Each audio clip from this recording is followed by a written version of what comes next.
નમસ્કાર દર્શક મિત્રો, એક સમયે ખૂબ દૂર ન કહી શકાય એવા સમયગાળામાં આ દેશમાં બે અગત્યના કાયદા બદલાયા, સુધારા થયા. એક હતો પૂર્વ રાજવીઓના સાલિયાણા નાબૂદ કરવાનો કાયદો અને બીજો હતો ખાનગી બેંકોનું નેશનલાઇઝેશન કરવાનો કાયદો.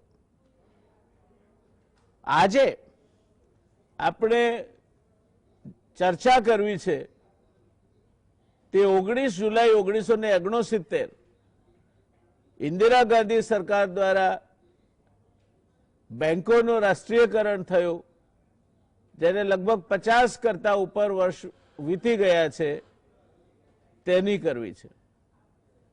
એ સમયે એક માન્યતા એવી હતી કે મોરારજી દેસાઈને, જે તે સમયે નાણાપ્રધાન હતા, કાઢવા માટે ઇન્દિરા ગાંધીએ આ પગલું ભરીને મધરાતે બેંક નેશનલાઇઝેશનનો નિર્ણય લીધો હતો.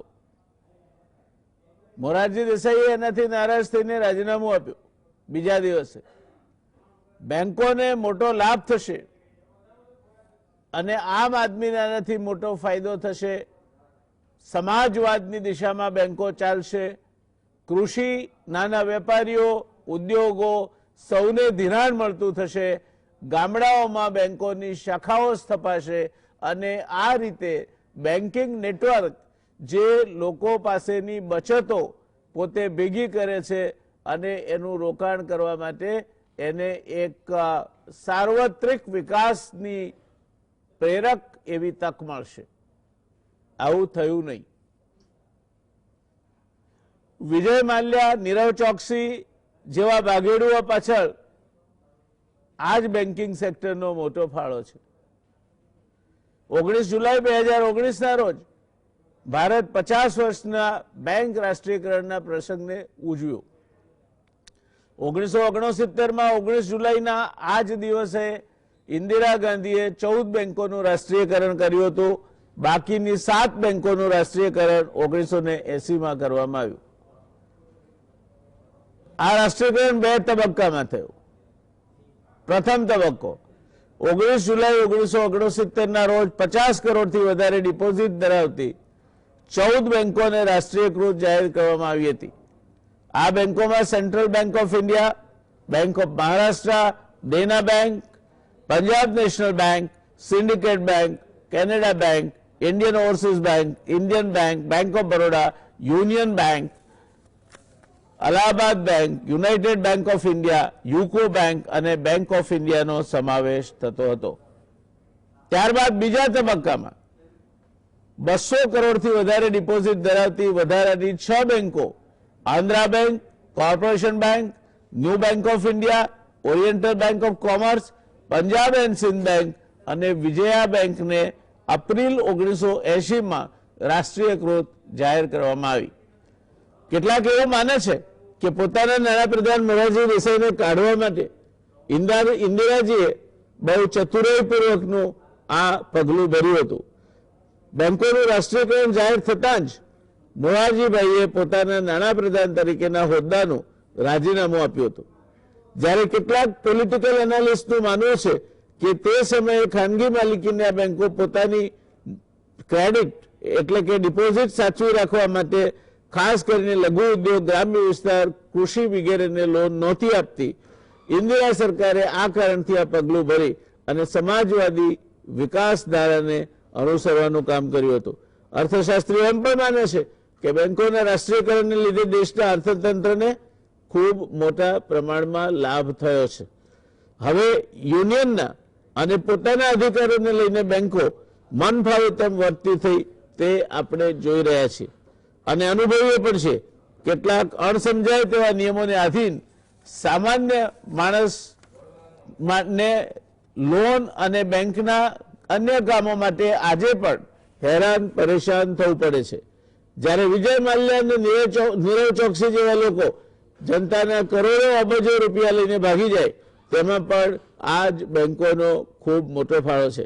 ગ્રામ્ય વિસ્તારોને બેન્કિંગનો લાભ નથી મળતો, કૃષિ અને અન્ય પ્રાથમિક ક્ષેત્રોને ધિરાણ નથી મળતું, બેન્કિંગ ક્ષેત્ર માત્ર મુઠ્ઠીભર મૂડીવાદીઓની જ સેવામાં લાગી રહ્યું છે, એવી દલીલ સાથે વડાપ્રધાન ઇન્દિરા ગાંધીએ 1969માં દેશની 14 ખાનગી બેંકોનું રાષ્ટ્રીયકરણ કર્યું. આ વર્ષે આપણે દેશની નાણાં વ્યવસ્થાનું વેણ પલટી નાખનાર આ ઘટનાની ગોલ્ડન જ્યુબિલી પણ ઉજવી ચૂક્યા છીએ. સ્વાભાવિક રીતે રાષ્ટ્રીયકરણનું આ પગલું સફળ રહ્યું કે નિષ્ફળ તે અંગે મતાંતર છે, કારણ કે ક્યાંક ને ક્યાંક આ સમગ્ર મુદ્દો વિચારધારા આધીન પણ છે. બેંકોએ મુખ્ય માપદંડની દ્રષ્ટિએ ચોક્કસ વિકાસ સાધ્યો છે. બેંકોમાં થાપણ વધી છે, સાથોસાથ ધિરાણ પણ વધ્યું છે, શાખાઓ વધી છે અને બ્રાન્ચ નેટવર્ક વિકસતા વધુને વધુ લોકો સુધી બેંકો આજે પહોંચે છે. દેશનો આર્થિક વિકાસ પણ આ 50 વર્ષના સમયગાળામાં સેંકડો ગણો વધ્યો છે. વર્ષ 1960-70માં ભારતનું અર્થતંત્ર એટલે કે દેશનો જીડીપી 43,298 કરોડ હતો, જે વર્ષ 2018-19ના અંતે રૂપિયા 190,10,164 કરોડ રહે તેવો અંદાજ છે. વિશ્વમાં સૌથી વધુ વસ્તી ધરાવતા બીજા ક્રમના દેશની બેન્કિંગ વ્યવસ્થા હજુ બહુ મોટી નથી. એની પૂર્ણ ક્ષમતા એ વિકસી નથી કે દુનિયાની ટોચની 10 બેંકોમાં ભારતની એક પણ બેંક આવી શકે. અને આમ છતાંય એ હકીકત છે કે ભારતની સૌથી મોટી બેંક સ્ટેટ બેંક ઓફ ઇન્ડિયાની દુનિયાભરમાં પથરાયેલી શાખાઓ પર ક્યાંક ને ક્યાંક કામ ચાલતું હોય છે. એટલે એક જમાનામાં બ્રિટિશ રાજ્ય માટે એવું કહેવાતું હતું કે બ્રિટિશ રાજ્ય ઉપરથી સૂર્ય ક્યારેય આથમતો નથી. તે જ રીતે એમ કહી શકાય કે સ્ટેટ બેંક ઓફ ઇન્ડિયા ક્યાંક ને ક્યાંક 24 કલાક દુનિયામાં એક યા બીજી જગ્યાએ કાર્યરત હોય છે. સ્ટેટ બેંક ઓફ ઇન્ડિયાની કામગીરી ઉપરથી સૂર્ય ક્યારેય આથમતો નથી. તાજેતરમાં રિઝર્વ બેંક દ્વારા નિમાયેલ એક આંતરિક કમિટીએ કોર્પોરેટ અથવા ઔદ્યોગિક ગૃહોને બેન્કિંગ લાયસન્સ આપવાની ભલામણ કરી છે. આ માટે બેન્કિંગ રેગ્યુલેશન એક્ટ 1949માં સુધારા કરવા પડશે. બીજું, આ ગ્રુપે પ્રમોટરની શેરમૂડી જે ખાનગી બેંકો માટે 15% છે તે 15 વર્ષમાં વધારીને 26% કરવાની ભલામણ કરી છે. આનો મતલબ એ થાય કે બેન્કિંગ રેગ્યુલેશન એક્ટ 1949માં આ મતલબના સુધારા જરૂરી બનશે. ત્યારબાદ જ આ બેંકોની માલિકી મોટા પાયે બદલાઈ શકે. આ માટે અત્યંત ચુસ્ત સુપરવાઇઝરી તંત્રની જરૂરિયાત ઊભી થશે. અને હેરોલ્ડ જીનિનને યાદ કરીએ, larger is the system, larger are the layers of inefficiency. જેટલી મોટી વ્યવસ્થા એટલા જ મોટા એના ગાબડા હોય. અને એટલે આ કોર્પોરેટ હાઉસીસ અથવા તો જે ઔદ્યોગિક ગૃહો છે તે લોકો બેંકોની વ્યવસ્થા સંભાળશે તો અત્યારે આમાંના કેટલાક બેંકોના બહુ મોટા ડિફોલ્ટરો છે. એ પૈસા પોતે કઈ રીતે વાપરશે, શું કરશે, એના ઉપર નિયમનના તંત્રની વાત કરીએ છીએ આપણે. ભારતમાં નિયમનનું તંત્ર કયા કિસ્સામાં સફળ થયું છે જ્યારે એને ખાનગી ઔદ્યોગિક ગૃહો અથવા કોર્પોરેટ સેક્ટર સાથે પનારો પાડવાનો હોય.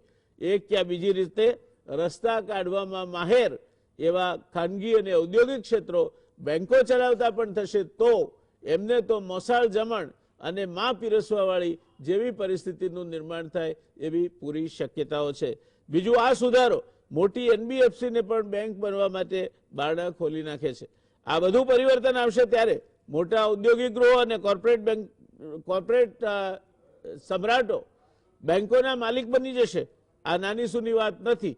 આનું શું પરિણામ આવશે એની ચર્ચા અને ચિંતા કરવા માટે આજે આપણે એક નિષ્ણાત પેનલ સામે આ વાત મૂકવાની છે. આજની આ પેનલ છે પ્રોફેસર ડોક્ટર બકુલભાઈ ધોળકિયા. ગુજરાત સમાચાર ટેલિવિઝનના દર્શક મિત્રો માટે ડોક્ટર બકુલભાઈ ધોળકિયા નવું નામ નથી. એક વૈશ્વિક કક્ષાના અર્થશાસ્ત્રી, આઈઆઈએમ અમદાવાદના પૂર્વ ડિરેક્ટર. બકુલભાઈ એ નાણાકીય ક્ષેત્ર પછી એ કેન્દ્રીય બજેટ હોય, રિઝર્વ બેંકને લગતી બાબત હોય અથવા બેન્કિંગ સેક્ટર કે અન્ય સેક્ટરને કોર્પોરેટ સેક્ટરને લગતી બાબત હોય, અર્થશાસ્ત્રી હોવા ઉપરાંત નાણાકીય બાબતોના પર એ એક અચ્છા જાણકાર છે. આપણી સાથે બીજા જોડાય છે ડોક્ટર આર વૈદ્યનાથન, પૂર્વ પ્રોફેસર આઈઆઈએમ બેંગલુરુ. આઈઆઈએમ બેંગલુરુમાં 30 વર્ષ સુધી સેવા આપી નિવૃત્ત થયા દેશના અર્થતંત્ર બાબતોના डॉक्टर वैद्यनाथन अच्छा जानकार है। वैद्यनाथन साहब ये सब चीज़ों में अपनी एक अलग सुझाव और पहुंच रखते हैं। आरबीआई, सेबी, पीएफआरडीए અને ઇરડા જેવી સંસ્થાઓની સમિતિમાં તેઓ સભ્ય રહી ચૂક્યા છે। एमएसएमई क्षेत्र में मार्गदर्शन समिति के सभ्य की हैसियत से नाणा मंत्रालय द्वारा इनको नियुक्त किया गया था। ये सब अनुभव और आईआईएम बेंगलुरु जैसी एक अपने देश की नहीं मतलब विश्व की सुख्यात जो संस्था है मैनेजमेंट एजुकेशन की, वहाँ 30 साल तक वैद्यनाथन साहब ने प्रोफेसर की हैसियत से पढ़ाया है। हम स्वागत करते हैं वैद्यनाथन साहब आपका। आप हमारे साथ पहली बार जुड़ रहे हैं। गुजरात समाचार टेलीविजन और गुजरात समाचार के टेलीविजन मित्रों और दर्शकों की ओर से मेरी अंगत हैसियत से तहे दिल से आपका स्वागत है। दिनेश भाई वोहरा वो हमारे लिए नए नहीं रहे। अब आर्थिक और राजकीय बाबतों के समीक्षक वोहरा जी इंडियन रेवेन्यू सर्विस में काम कर चुके हैं। गवर्नमेंट ट्रेनिंग इंस्टीट्यूट और मैनेजमेंट इंस्टीट्यूट में 25 साल से ज़्यादा का फैकल्टी की हैसियत से पढ़ाने का इनके पास एक धनी अनुभव है और 18 जैसी पुस्तक किताबें उन्होंने 5 भाषाओं में अब तक प्रकाशित की है। तीनों पैनलिस्ट का हम स्वागत करते हैं। सीधे जाएंगे वैद्यनाथन साहब आपके पास आएंगे हम। ये जो कॉरपोरेट सेक्टर और इंडस्ट्रियल हाउसेस को बैंकिंग एक्ट 1949 में कहीं ना कहीं सुधार करके अब बैंकों के मालिक बनाने की जो बात है, क्या आपकी राय है इस पे? क्या होगा? क्या आज तक आप माल्या का नाम कहे या किसी और का, मैं ज्यादा नामों में नहीं जाना चाहता, नहीं तो गुजरात में से ही 1 दर्जन नाम है जो बैंक के बड़े डिफॉल्टर है और पैसों का गबन करके इस देश से बाहर भाग चुके हैं। तो ये आपको क्या लगता है? क्या जैसे एक समय नेशनलाइजेशन किया, मिसेस गांधी ने बोला था कि बैंक हर विलेज तक जाएगी, छोटे व्यापारी को, छोटे आदमी को, छोटे उद्योग को, सबको पैसे मिलेंगे और बैंक आम आदमी की बैंक बनेगी। हम आज 50 साल के बाद भी ये बात अंशतः सही रही है कह सकते हैं। तो इस मुद्दे पे आपकी क्या राय है?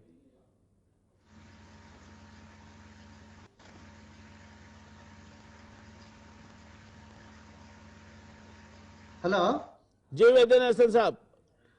हाँ, धन्यवाद। बकुल जलकिया जी नमस्कार, वोरा जी नमस्कार, सबको धन्यवाद। Your question is very valid. आपका प्रश्न now every commercial bank Bharat देश में every year they are giving 240 compliance statement to Reserve Bank, daily, weekly, fortnightly, monthly, or quarterly and annual. And the Reserve Bank also has got the auditor, the director on the board of these banks. In some banks 1, some banks 2, and RBI directors abhi are also in the loan committees. So it is very important that RBI should take responsibility. That is most important. Just telling that the banks have given loans and default and other is not enough. मैं बोल रहा हूँ one idea. Government should actually do a performance appraisal of RBI. If you ask me honestly, what have they done? What is the drawback? What is the plus point? That is point number 1. दूसरा point, in India we should have local level community type banks. If you look at the America, USA, there are 5,800 banks there. Lot of small banks, local communities helping them and other. We are going, abhi बहुत बढ़िया, merging all banks and big banks and big banks. The big banks won't understand the local communities problem. We have Kumbhakonam City Union Bank in Tamil Nadu, Mercantile Bank. In Maharashtra, we have TJBS. Like that, in every place, there are some local private banks, which we should actually have more numbers. Having giant bank is not a solution. Very big banks are impersonal and they are not going to be much useful for MSME. Last point before I conclude, we must create a Mudra Bank, which should be exclusively for MSME, for credit rating as well as for loan taking and other thing, and not insist on this Basel guidelines. These Basel guidelines, Switzerland imposed, everybody is, most of the European countries following nahi karta hai. They are not following. Abhi. Only India is talking about Basel guidelines. And I think we should have a relook for our own local conditions and local culture. These are some of the initial points I am making. Dhanyawad. જી ધન્યવાદ. દર્શક મિત્રો, વૈદ્યનાથન સાહેબે 6-7 મુદ્દા કયા જે અગત્યના છે. Reserve bank બેંકો પાસેથી વર્ષે 240 સ્ટેટમેન્ટથી માહિતી મેળવે છે. ક્વાર્ટરલી, વીકલી એમ કરીને 240 જેટલા સ્ટેટમેન્ટ બેંકો રિઝર્વ બેંકને મોકલે. 240. હા, 240. Correct. રિઝર્વ બેંકનું ઓડિટ પણ થાય છે બેંકોનું. એ પોતે પોતાનું સ્વતંત્ર ઓડિટ કરે છે અને એ ઓડિટના ભાગરૂપે બેંકના ડિરેક્ટરોને એ ઓડિટર પોતાની રિમાર્ક્સ વાંચી સંભળાવી અને ક્યાં ક્યાં શું કરવા જેવું છે તે પણ કહે છે. અને એટલું જ નહીં, ત્યાર પછી રિઝર્વ બેંક જે તે બેંકને લખે છે કે તમારે આટલું આટલું કરવાની જરૂર છે અને એનો કોમ્પ્લાયન્સ રિપોર્ટ મોકલવાનો હોય છે. આરબીઆઈનું સાહેબની વાત બહુ સાચી છે કે આ તો એ ડાક્ટર જ બરાબર છે કે નહીં એના જેવી વાત થઈ કે આરબીઆઈનું જ પરફોર્મન્સ અપ્રેઝલ કરવાની જરૂર છે. કારણ કે આરબીઆઈના ડાયરેક્ટરો લોન કમિટીમાં હોય, આટલા બધા તમે ઓડિટ એનું કરતા હો, 240 જેટલા સ્ટેટમેન્ટ માંગતા હો અને પછી તમે કોઈ જવાબદારી લેવા ના માંગો તો એ મને લાગે છે કે દુષ્યંત ને શકુંતલા જેવો કેસ થાય. એટલે આ બાબત પર એમની વાત એવી છે. બીજી વાત કહી છે વૈદ્યનાથન સાહેબે બહુ અગત્યની છે કે સ્થાનિક બેંકો સ્થાનિક પ્રશ્નો અને સ્થાનિક ઉદ્યોગ સાહસિકોને, નાના વેપારીઓને, નાના ધંધાને સમજી શકે છે.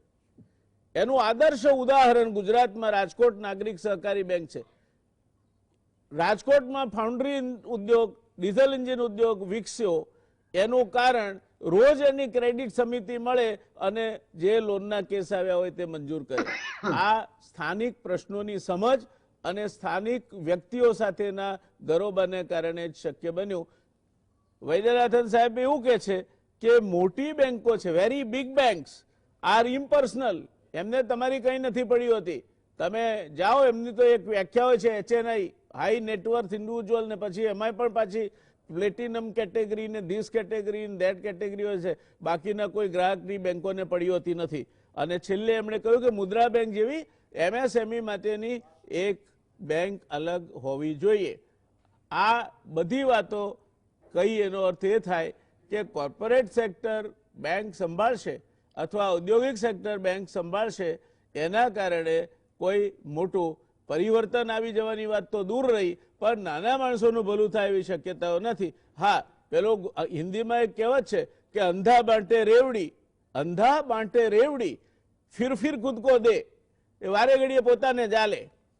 એમ આ દલા તરવાડીની વાર્તાનું પુનરાવર્તન થવાની પૂરી શક્યતાઓ આ બેંકોમાં ઊભી થાય તેવી વાત વૈદ્યનાથન સાહેબે કરી. બકુલભાઈ સાહેબ, આપની પાસે છેલ્લે આવું છે. આજે રોજ આપતાથી શ્રી ગણેશાય નમઃ કરીએ છીએ, આજે આપની પાસે છેલ્લે આવું છે. दिनेश जी, आप के पास आपका रुख करूंगा. क्या आपकी राय क्या है? ये कमर्शियल कॉर्पोरेट सेक्टर और इंडस्ट्रियल हाउसेस को बैंक का दे देना व्यापार, इक्विटी का मर्यादा 15% से बढ़ा के 25% करना, क्या होगा ये सब? क्या किस लिए किया जा रहा है? किसके फायदे में रहेगा ये? आदरणीय व्यास जी नमस्कार, दर्शकों को भी मेरा नमस्कार। कहानी भारतीय बैंकिंग की बहुत पुरानी है। और भारतीय बैंकिंग में इंदिरा गांधी ने जब उनका नेशनलाइजेशन किया था तो मकसद ये था कि बैंक्स को जनता की सेवा के लिए उनके समक्ष प्रस्तुत किया जाए ताकि आम जनता उससे लाभान्वित हो सके। धीरे धीरे बैंक्स जो थे एक ऐसे रूप में ढलते चले गए जहां पे कॉर्पोरेट्स भी आए, प्राइवेट सेक्टर आया, लेकिन बहुत सारे सेक्टर में बहुत सारी परेशानियां आई। एक चीज बहुत प्रोमिनेंट हर सेक्टर से निकल के आती है, वो है एथिकल डेफिसिट। बात जैसे कि अभी बैंक के खास तौर से 15% से 26% की इक्विटी देने की और बड़े कॉर्पोरेट हाउसेस को बैंक देने की आती है, तो इसका विरोध हर जगह से नजर आ रहा है। विरोध एक्चुअली देखा जाए तो पुख्ता है, मजबूत भी है, क्योंकि अगर जो फाइनेंशियल बिजनेस के अंदर खास तौर से अगर ऐसे लोग आ जाते हैं जो बोरोवर भी खुद होंगे और लेंडर भी खुद होंगे, तो बात कैसे चलेगी? फिर तो इसका मतलब जो पॉलिटिकल पावर है वो कुछ ही हाथों में सीमित होकर रह जाएगी। यहां पर एक और जो एथिकल डेफिसिट के अलावा एक और मेन मुद्दा जो निकल के आता है वो पुअर कॉर्पोरेट गवर्नेंस का भी है, डिफॉल्ट्स का भी है और फाइनेंशियल सेक्टर की वीकनेस का भी है। दूसरा, जितने भी हमारे रेगुलेटर्स लाए गए अलग अलग फाइनेंशियल सेक्टर्स के अंदर, भले ही वो सारे नूक एंड कॉर्नर में बैठे रहे, लेकिन उसके बावजूद भी भारत में फ्रॉड्स लगातार होते रहे और उसका फायदा उठा के लोग देश से बाहर भी जाते रहे। वो सब नाम आपको और दर्शकों को विदित भी हैं। इस बारे में खासतौर से जब ये रिपोर्ट आती है आरबीआई से, इंटरनल वर्किंग ग्रुप की, IWG की, और मोहंती साहब के अंतर्गत जो कि भारत सरकार में सेक्रेटरी रह चुके हैं, ये बात देखकर सुनकर मुझे भी हैरानी हुई कि ये खासतौर से बड़े कॉर्पोरेट्स के हाथों में जो बैंकों को देने की तैयारी हो रही है, ये क्या हम एक दोबारा से एक ऐसा हिमालयन ब्लंडर करने तो नहीं जा रहे हैं जिसका खामियाजा शायद बाद में हमारे सारे टैक्स पेयर्स को, पूरे भारत की जनता को भुगतना पड़े? इसके बारे में खासतौर से IWG के लोगों ने जब ये कहना कि हम इसके अंदर एक अमेंडमेंट लेके आएंगे बैंकिंग रेगुलेशन एक्ट के अंदर, ताकि जो कनेक्टेड लैंडिंग है उसके ऊपर नजर रखी जा सके और रेमेडियल मेजर्स ऐसे लेके आएंगे ताकि मॉनिटरिंग बेहतर हो। अब ये एक जनरल वाक्य है जो भारत सरकार के हर मॉनिटरिंग सिस्टम में आते हैं, जिसको मैं बहुत अच्छे ढंग से देखा है अपने अनुभव में। हर जगह आपके रेगुलेटर्स हैं या कोई ना कोई मॉनिटरिंग अथॉरिटी है, लेकिन उसके बावजूद भी जो फ्रॉडुलेंट लोग हैं, जो अनस्क्रूपुलस पीपल हैं, वो सिस्टम का फायदा उठाते ही उठाते हैं। इसलिए यह सोचना कि हम कोई एक ऐसा सिस्टम बना पाएंगे जिसके अंदर से ये अनस्क्रूपुलस एलिमेंट हमारी नजर से बचकर नहीं जा पाएंगे, तो शायद ये हमारा सबसे बड़ी गलती हो सकती है। ये हर कोने में तो ऐसा हो नहीं सकता कि हम जाके एक CCTV कैमरा बिठा दें या एक नजर रख लें। कोई भी रेगुलेशन हो, कैसा भी रेगुलेशन हो, मजबूत से मजबूत लॉ क्यों ना हो, आप कोई भी लॉ उठा के देख लीजिए, चाहे वो पुलिस का कानून हो, कस्टम्स का कानून हो, एक्साइज का हो, GST का हो, आपको हर जगह लूप होल्स मिलेंगे। रेगुलेशंस में भी यही है। आज इसी मकसद से शायद RBI ने एक बात बड़ी प्रोमिनेंटली कह दी। उन्होंने कहा कि जो रिपोर्ट आई है IWG की कॉर्पोरेट हाउसेस को सौंपने की, वो रिपोर्ट से हमारा ज्यादा कोई ताल्लुक नहीं है, ये उनकी रिपोर्ट है और हम इसके ऊपर कोई भी व्यू नहीं देना चाहते हैं। ये अपने आप में उनका कहना, शक्तिकांत दास जी का यह कहना कि हमारी अप्रोच जो है वो कंसल्टेटिव है, ये अपने आप में एक बड़ा स्टेटमेंट है। यहां पे सवाल उठने लाजमी है सर। सवाल ये उठते हैं कि आखिरकार फिर ये IWG बिठाया क्यों गया, किसने बिठाया, और ये रिकमेंडेशन किससे आई है? कहीं ना कहीं से कोई ना कोई एक प्रक्रिया ने जन्म लिया है। जब कोई प्रक्रिया जन्म लेती है तभी ये कार्रवाई होती है, तभी ये रिकमेंडेशंस आती हैं या सजेशंस आते हैं। अब जबकि RBI ने आज ही अपनी जो रिपोर्ट पेश की थी, खासतौर से आज मॉनिटरी कमेटी की मीटिंग भी थी उनकी MPC की, जिसके अंदर बहुत सारे मुद्दों पे उन्होंने बात की, रेपो रेट की बात की या रिवर्स रेपो रेट की बात की, इसके अलावा NPS थे उसके बारे में बात की, उसके बारे में सेकंड दौर में बात करूंगा थोड़ी सी। लेकिन ये जो मुद्दा खास तौर से सामने आया है, जहां कॉर्पोरेट्स को ये सौंप दिया जाएगा, जहां पे लेंडर और बोरोवर्स दोनों कनेक्टेड हो जाएंगे, मैं दावे के साथ कहता हूं कि हम एक नए फ्रॉड को, नए स्कैम को जन्म दे रहे हैं। कौन इसके पीछे नहीं कह सकता है, लेकिन शायद ये सबसे बड़ी गलती होगी। इंदिरा गांधी ने जब बैंकों का नेशनलाइजेशन किया था, उसका मकसद ये था कि कि बैंक्स जो है कॉर्पोरेट के हाथों से निकल के, बड़े धनरा सेठों के हाथ से निकल के सरकार के हाथ में आए, ताकि वो जन जन की सेवा कर सके। लेकिन अगर ये सारे बैंक वापस से उठ के उनके हाथों में चले जाते हैं, जो बड़े बोरोवर्स हैं, जो बड़े डिफॉल्टर्स हैं, और शायद कहीं ना कहीं वो विदेश भी चले जाते हैं उसके बाद में, तो फिर ये तो एक ऐसा सिस्टम हम क्रिएट कर देंगे जिसके अंदर नुकसान सिर्फ भारत के 135 करोड़ लोगों का होगा, और चंद लोगों के हाथ में फाइनेंशियल पावर भी होगी, पॉलिटिकल पावर भी होगी, और हर चीज को वो मैनिपुलेट कर पाएंगे। मैं समझता हूं कि ये जो सारा का सारा इस किस्म की जो रिकमेंडेशन आई है, ये अपने आप में, मैं तो इसको इस नजर से देखता हूं कि मैं इससे बिल्कुल भी सहमत नहीं हूं। और सरकार के अंदर भी जो ऐसे एलिमेंट्स हैं जो उनको बाहर निकल के आना चाहिए, और इस किस्म की रिकमेंडेशन को एक्सेप्ट नहीं करना चाहिए, क्योंकि ये ऐसा हो जाएगा, एक डिसास्टर हो जाएगा। ये इस डिसास्टर को अवॉइड करना जरूरी है अभी से, क्योंकि आइडियाज जो होते हैं ना, बहुत खतरनाक होते हैं। यही आगे जाके पेड़ बनते हैं। आज यही बीज कल जाके पेड़ बन गया और रिकमेंड हो गया और कहीं ना कहीं लागू हो गया, और फिर वही एक ब्यूरोक्रेसी की कहानी निकल कर आएगी। नहीं, हम इसके लिए रेमेडियल मेजर्स हैं, हमारे पास मॉनिटरिंग सिस्टम्स हैं, हमारे पास नजर रखने वाली संस्थाएं हैं, तो वो सब संस्थाएं टाइम आने पर धरी की धरी रह जाएंगी। जी सर, लगता है कि थोड़ा एक छोटे से ब्रेक के लिए रुकना पड़ेगा।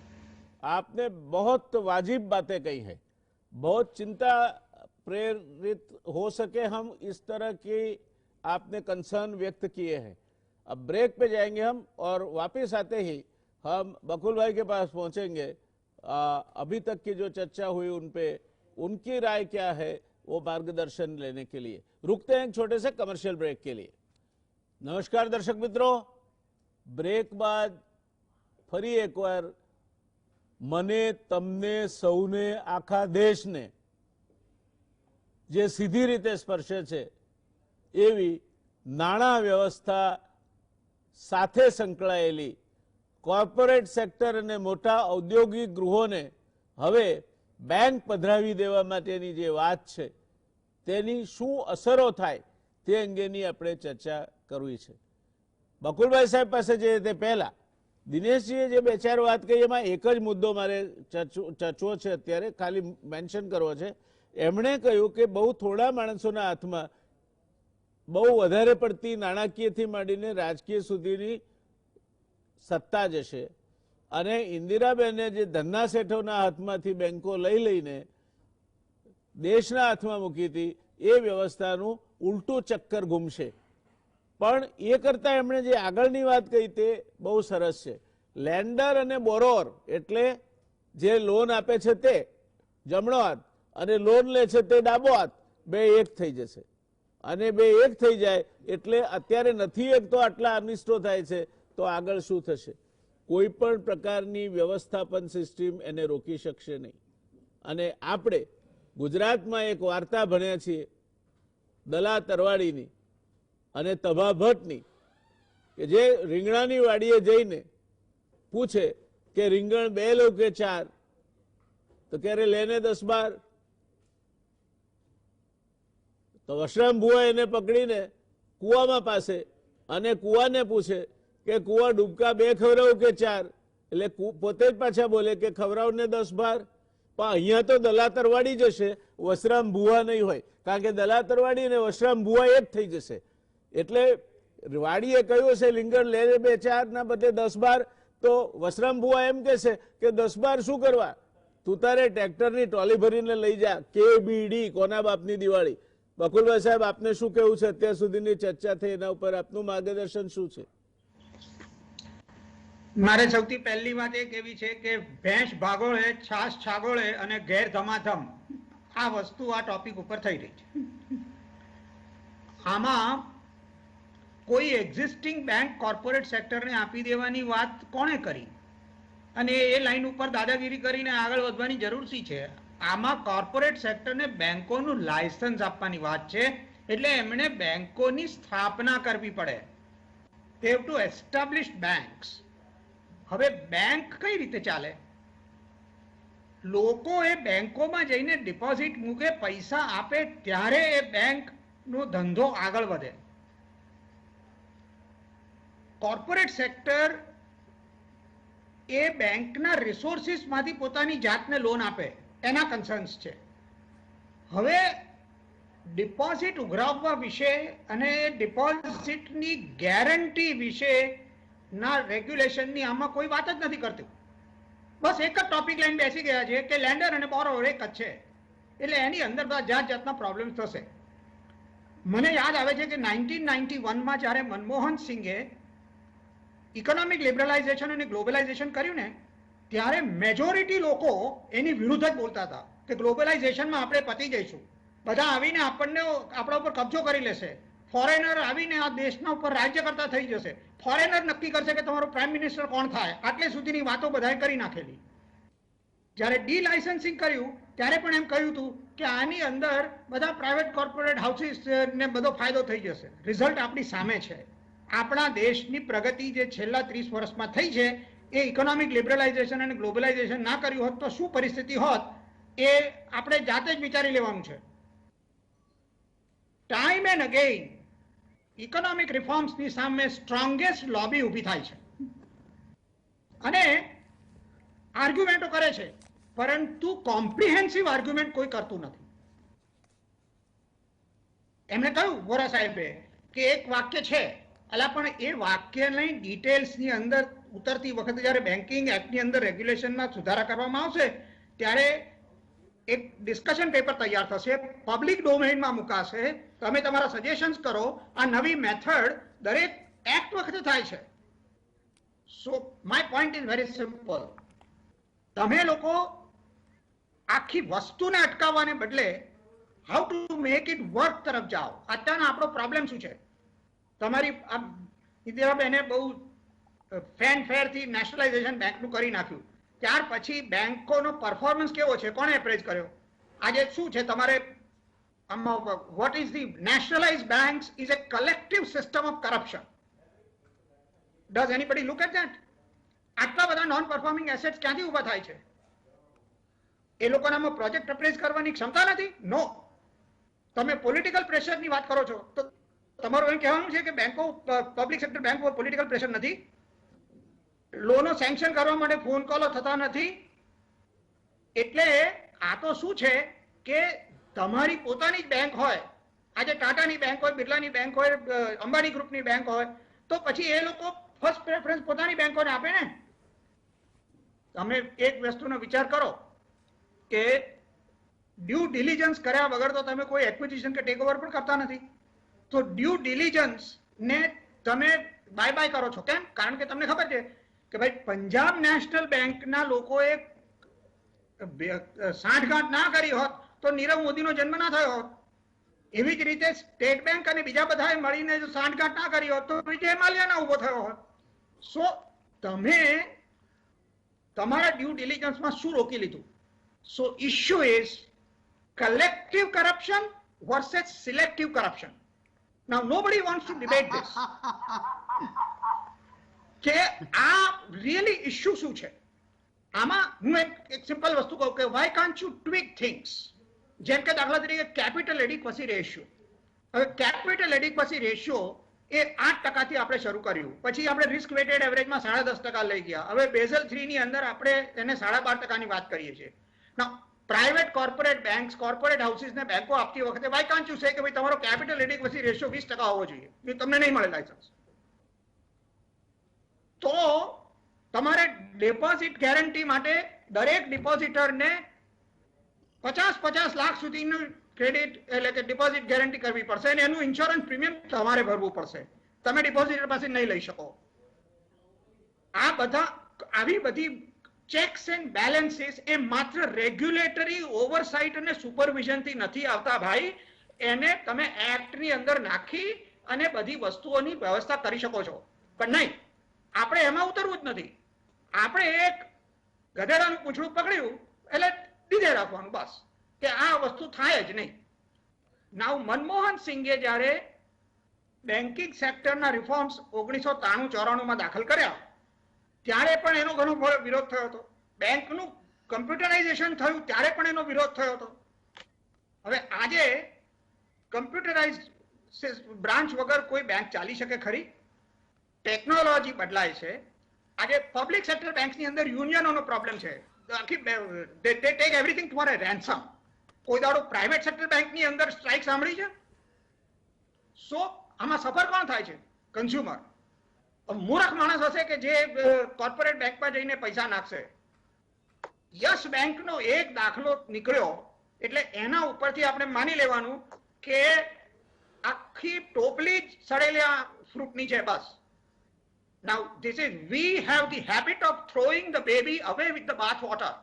આ આપણી હિસ્ટ્રી રહી છે અને I think we need to rather than saying કે કોર્પોરેટ સેક્ટરને બેંકનું લાયસન્સ અપાય જ નહીં, કઈ ટર્મ્સ એન્ડ કન્ડિશન્સમાં અપાય એની વાત કરવી જોઈએ. કારણ કે એના ફાયદા જે છે એ તો કોઈ જોતું જ નથી.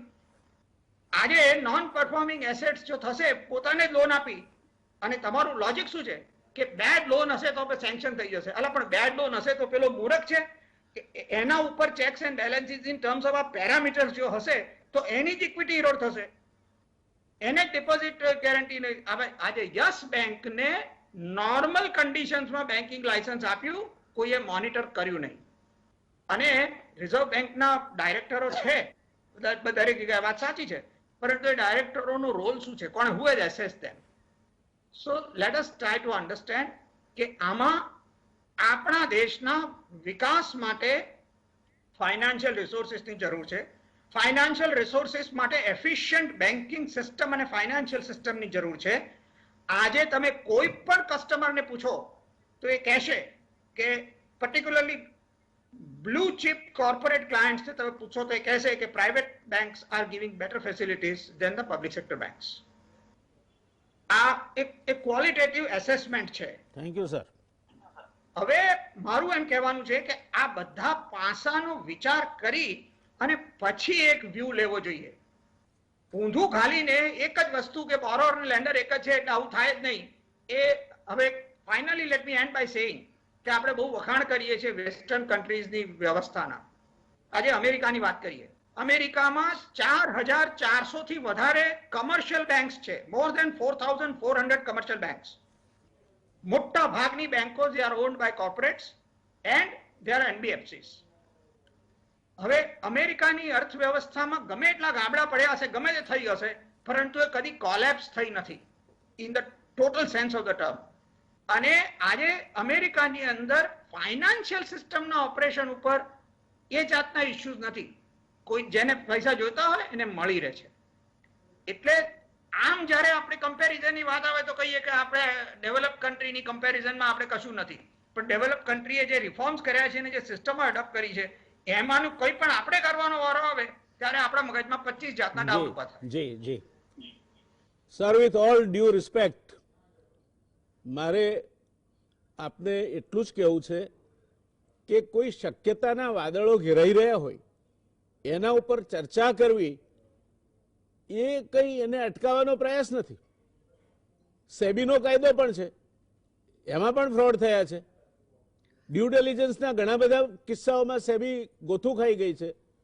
કંપની રજિસ્ટ્રાર એનું કામ નથી કરી શકતા, એ પણ કાયદો છે. કાયદાઓની આ દેશમાં સાહેબ કમી નથી. કાયદાઓને રેગ્યુલેટરની જો આપણે વાત કરતા હોઈએ તો વૈદ્યનાથન સાહેબે કહ્યું તે પ્રમાણે 240 સ્ટેટમેન્ટ વર્ષમાં રિઝર્વ બેંક ઓફ ઇન્ડિયા માગે છે બેંક પાસેથી. એનું પોતાનું ઓડિટ ટીમ હોય છે, બેંકની ઇન્ડિપેન્ડન્ટ ઓડિટ કરે છે. અને આ બધું કર્યા પછી પોતાના ડિરેક્ટરો લોન ટીમમાં હોયા પછી પણ ફ્રોડ સર થાય છે. એટલે આપણી ચર્ચાનો અર્થ એને રોકવાનો નથી. આપની વાત સાચી છે કે ફાઇનાન્શિયલ રિસોર્સિસ દરેક દેશ પાસે વિકાસ કરવો હોય તો હોવા જોઈએ. એફિશિયન્ટ બેન્કિંગ સિસ્ટમ પણ હોવી જોઈએ સર, પણ એ એફિશિયન્ટ બેન્કિંગ સિસ્ટમ રહે એ માટેની ચિંતા કરવા માટે આપણે ભેગા થયા છીએ કે આમાં ક્યાંક ગડબડ તો નહીં થાય ને. અને આદર્શ દાખલો આપણા ગુજરાતમાં છે કે ગામડાઓમાં એસટી જાય છે, એનો લોડ ફેક્ટર 40% હોય છે, કોઈ પ્રાઇવેટ વાળો એ ગામડાના રૂટ પર જતો નથી.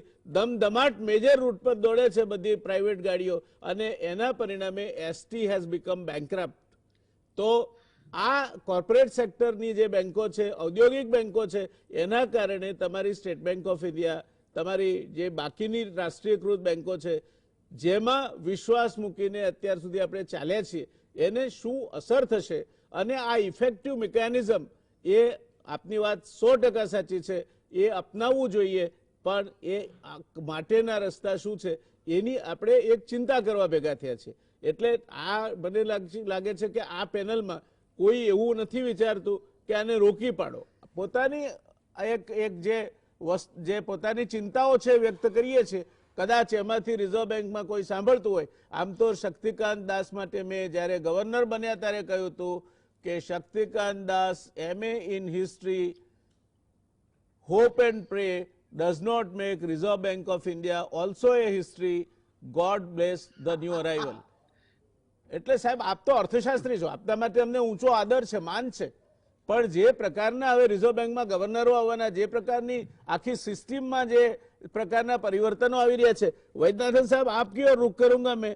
Do you consider this corporate sector and industrial houses being given banking sector licenses as an economic reform which will help the Indian economy to grow? मैं एक point I want to mention. ये भारत देश में complete, if suppose 100 रुपया is the requirement for working capital for running businesses. Of that, only 50 rupiah comes from banks. We should be clear about it. Out of 100, only 50 rupees comes from banks. The remaining comes from money lenders, chotowalas or small NBFCs and other. We have a peculiar, very jadu type of thing from the RBI on regulation. The money lenders can lend but not borrow. Can you believe this? How can a money lender lend but not borrow? If he borrows, he is supposed to do illegal. See, the whole thing is absurd.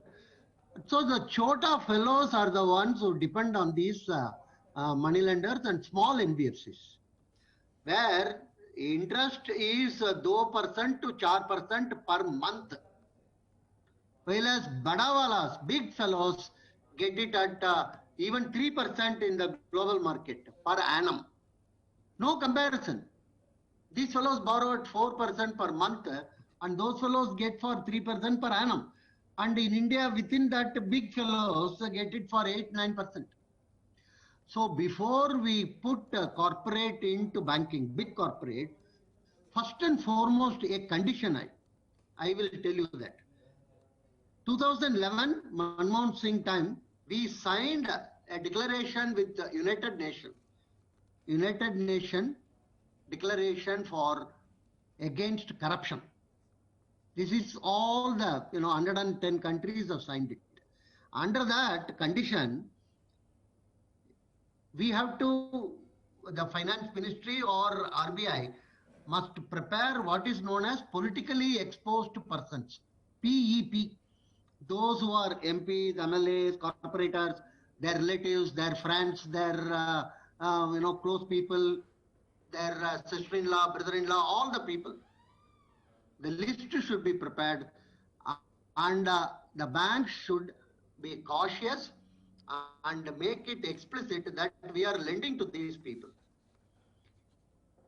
Bhai Sahab, you know one thing, we have not prepared that list at all. 2011 we committed in United Nations, abhi 2020. We have not prepared that list at all.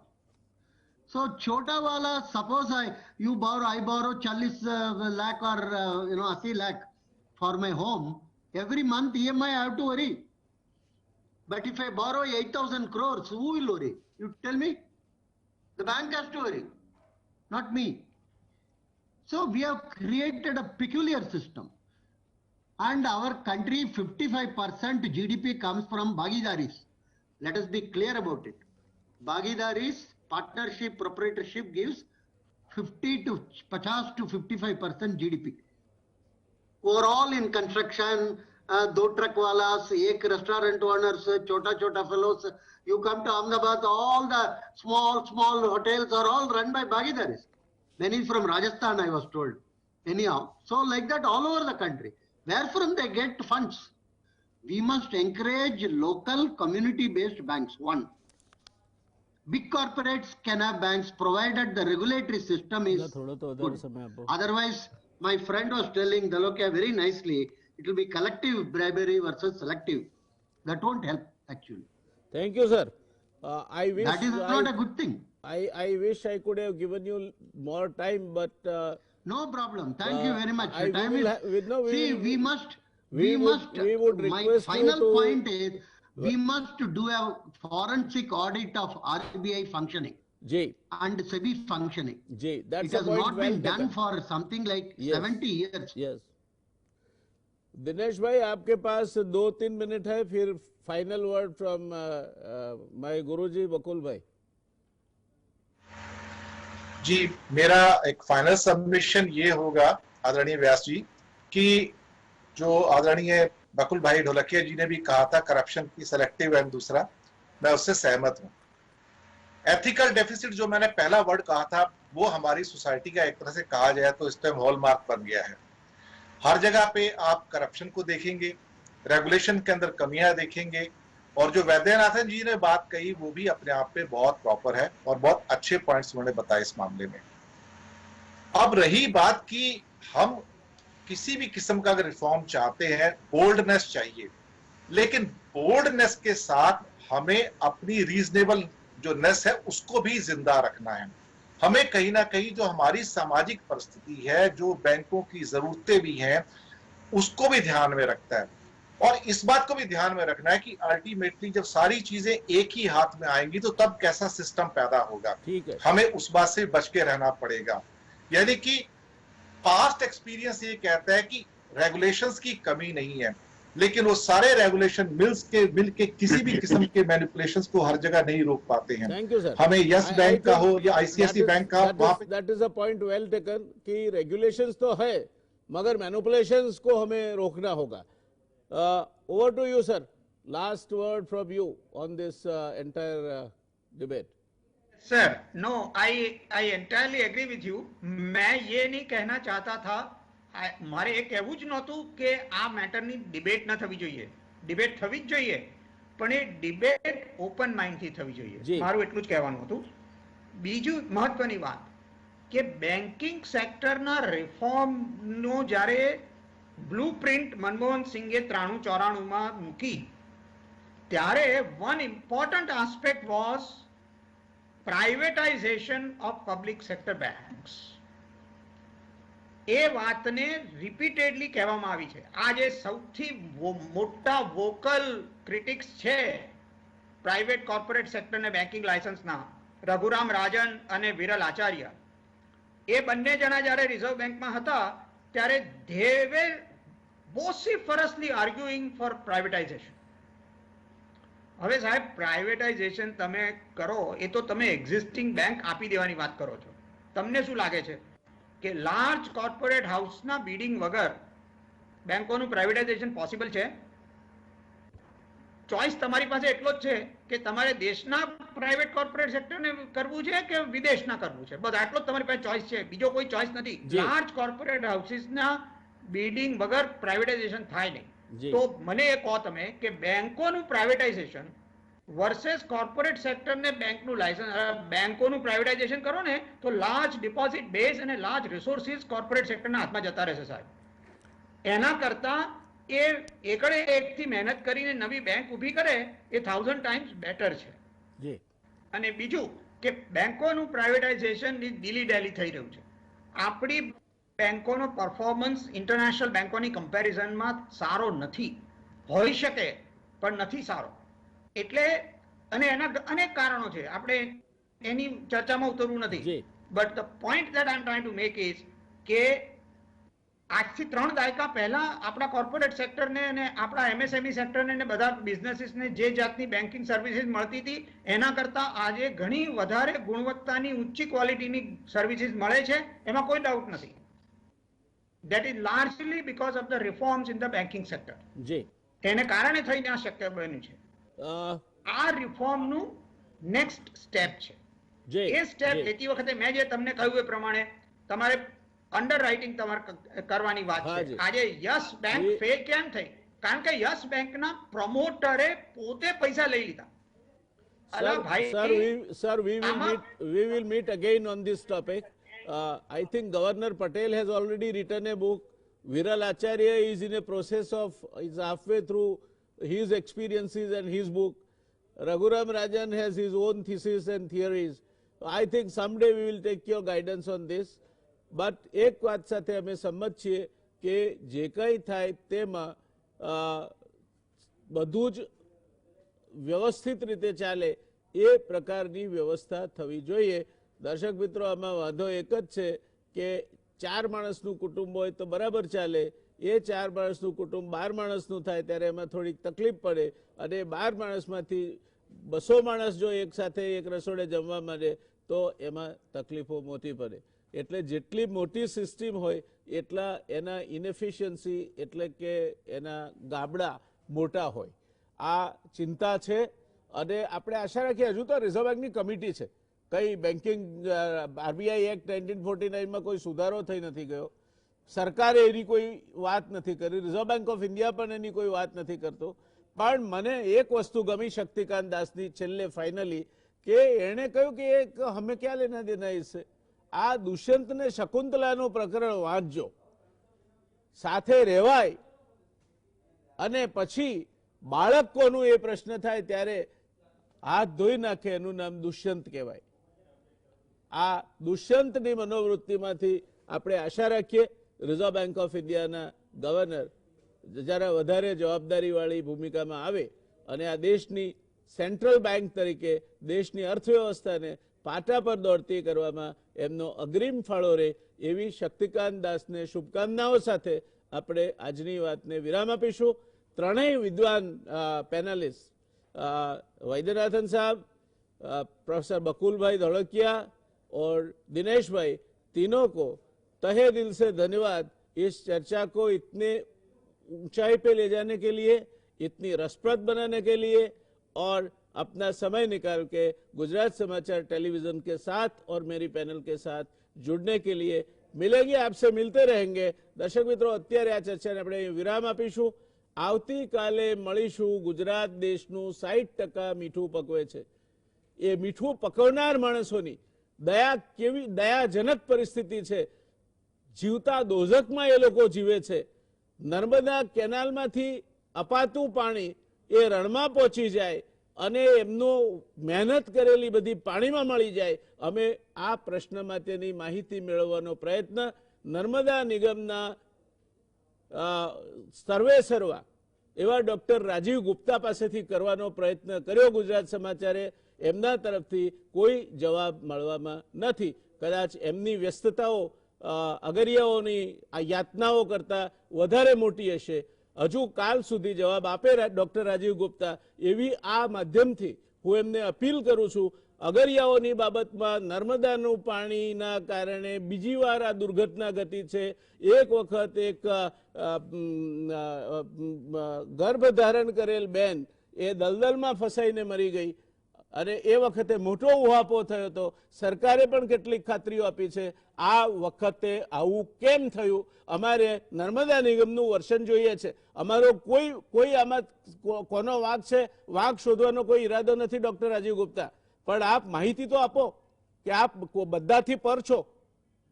We look forward to your cooperation. કાલે સાંજે 9 વાગે આની ચર્ચા થાય તે પહેલા અપેક્ષા રાખીએ નર્મદા નિગમના સર્વેસર્વા ડોક્ટર રાજીવ ગુપ્તાને એટલો સમય મળશે કે આગરિયાઓની જે બરબાદી થઈ છે, ક્યાંક ધાંગધ્રા કેમિકલ્સ આખી દુનિયા મીઠું જે ભાવે ખરીદે છે 37 પૈસે, એના બદલે 17 પૈસે કે 18 પૈસે ખરીદવા માટેની આર્મ ટ્વિસ્ટિંગ ટેકનિક જેને કહેવાય, પોતાનું political cloud, administrative cloud, money cloud બધું ભેગી કરીને જે વ્યવસ્થા કરી રહ્યું છે, આ મુદ્દાઓ પર આપણે આવતીકાલે મળીશું. મીઠું તમારા મારા બધાના ઘરમાં ખવાય છે. મીઠા વગરનો માણસ નકામો છે. ત્યારે એની ચર્ચા આપણે આવતીકાલે કરીશું. ત્યાં સુધી શુભરાત્રી, શબ્બા ખેર, મળીએ આવતીકાલે આ ખૂબ જ અગત્યની ચર્ચાના મુદ્દાઓ સાથે. ફરી એકવાર વિરામ આપતા પહેલા ડોક્ટર રાજીવ ગુપ્તાને ગુજરાત સમાચાર ટેલિવિઝનના માધ્યમથી મારી નમ્ર અપીલ છે કે જે હકીકતો હોય તે આપે અને એમના ધ્યાનથી કોઈ સિનિયર અધિકારી ચીફ એન્જિનિયરથી નીચેની રહી એવી કક્ષાના ચર્ચા માટે મોકલે તો ચર્ચા વધુ ઓબ્જેક્ટિવ જેને કહેવાય સહેતુક સાચી કહેવાય તે તરફ જવામાં મદદ પડશે. ધન્યવાદ. શુભરાત્રી. શબ્બા ખેર.